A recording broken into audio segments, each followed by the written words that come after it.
So, welcome back students. Today I am going to explain chapter number 10 according to your syllabus. Chapter number 10, India wins freedom. India wins freedom means how we got freedom. What historical happenings happened in the old days? What happened in the old days with the kings and the people of India? So, in this way, how we got freedom? How we got freedom?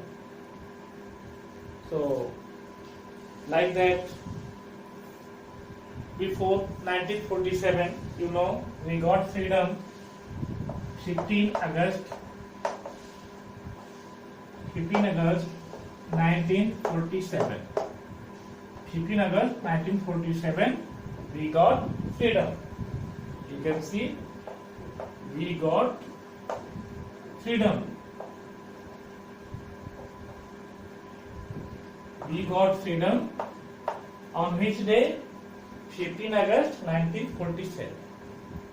So in this way, in this chapter, how India got freedom means how we got freedom.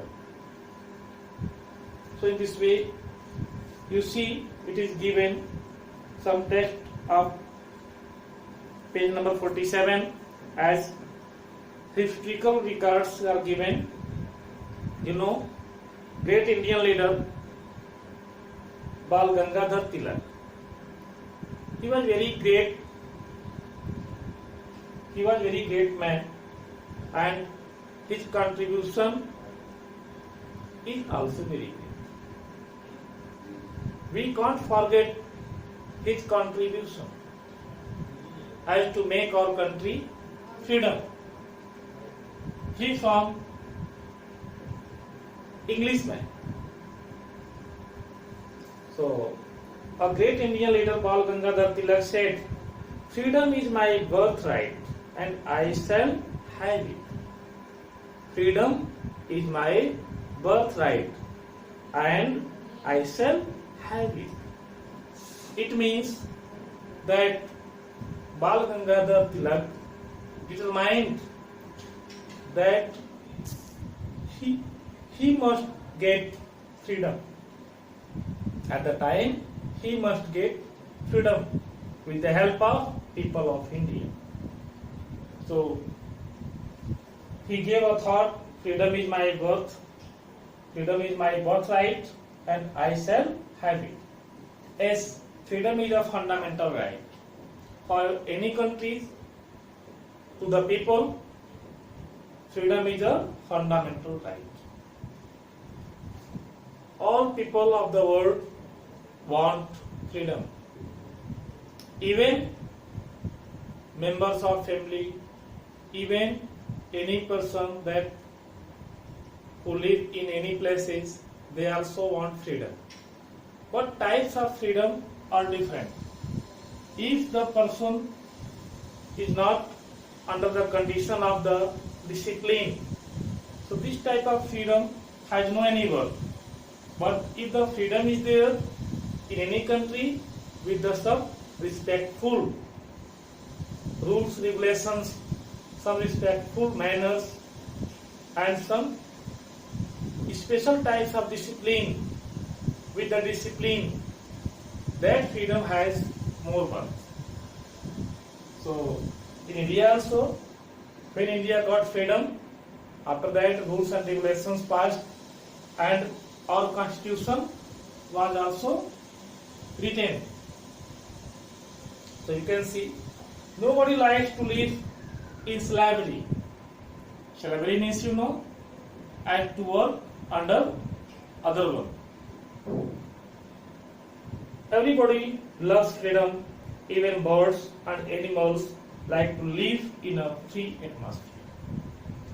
So any creature in the world, any creature on the earth, they want freedom. They love freedom. So a few centuries ago, India was the world's wealthiest nation. India was world's wealthiest nation. Means our India is very wealthy. Wealth is there. Much wealth is there than that of the comparison to another country.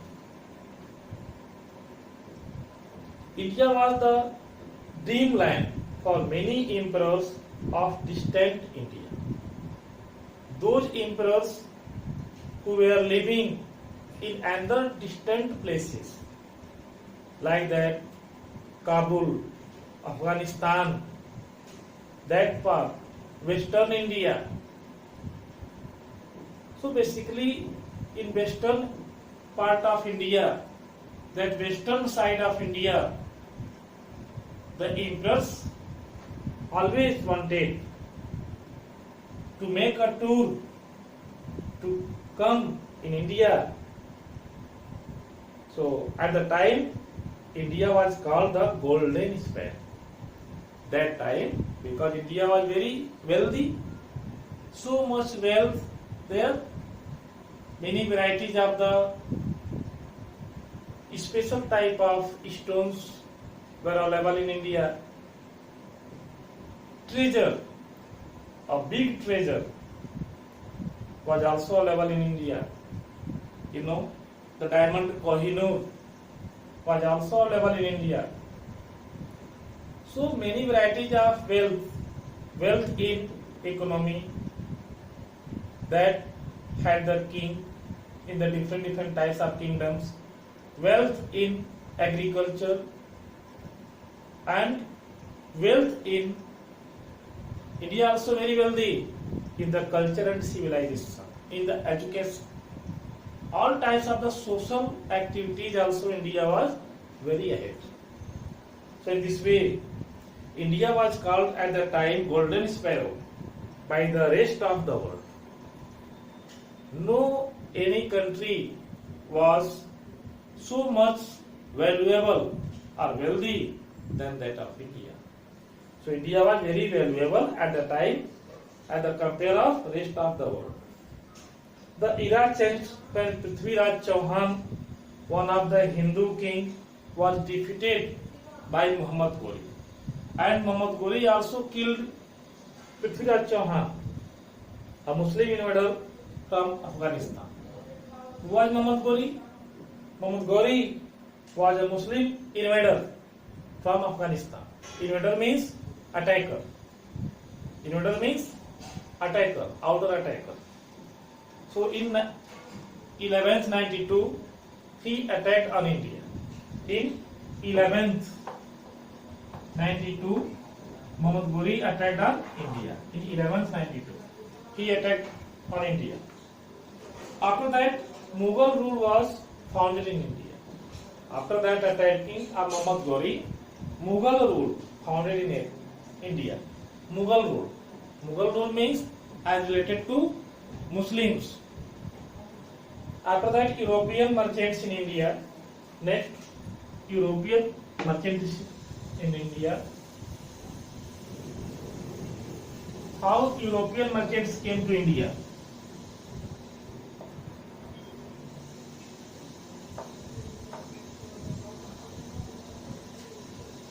European merchants in India.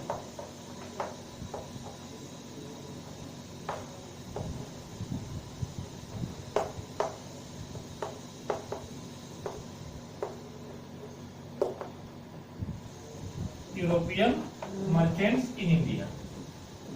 So European merchants in India, how they came? Indian goods were in great demand in European countries. Means some varieties of special types of the goods were demanded in European countries, in the European market, as in the ancient time. Cotton, silk, cloth, medicines, perfumes, precious stones, spices, work of art, and many other Indian articles were sold in the European markets.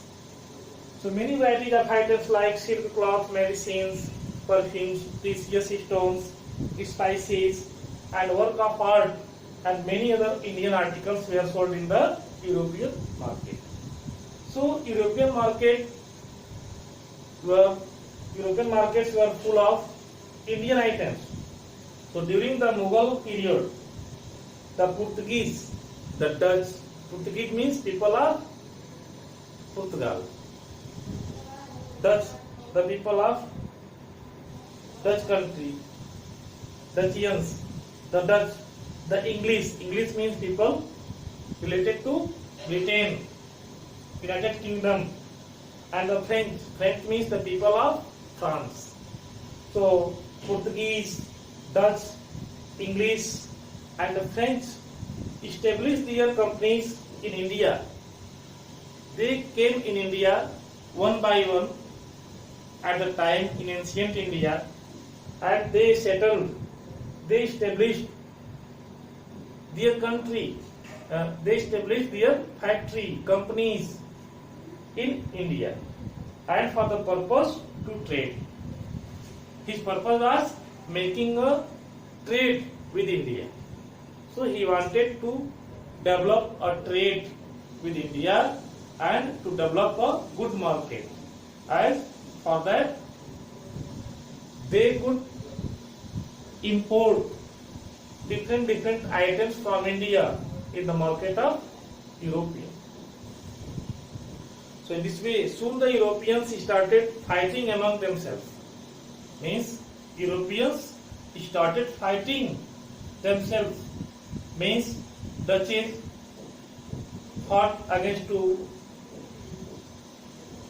English fought against to Portuguese fought against to French.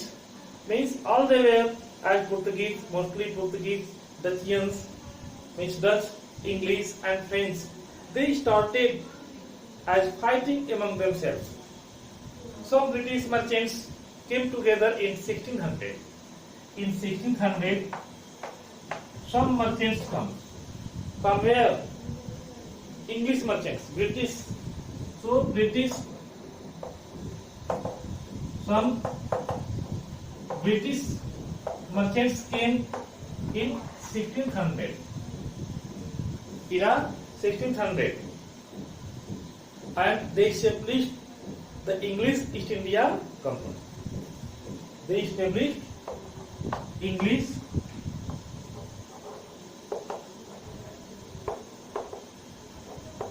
East India Company. So they established one company in 1600. Means British people, some merchants from British, they came to India and they established company.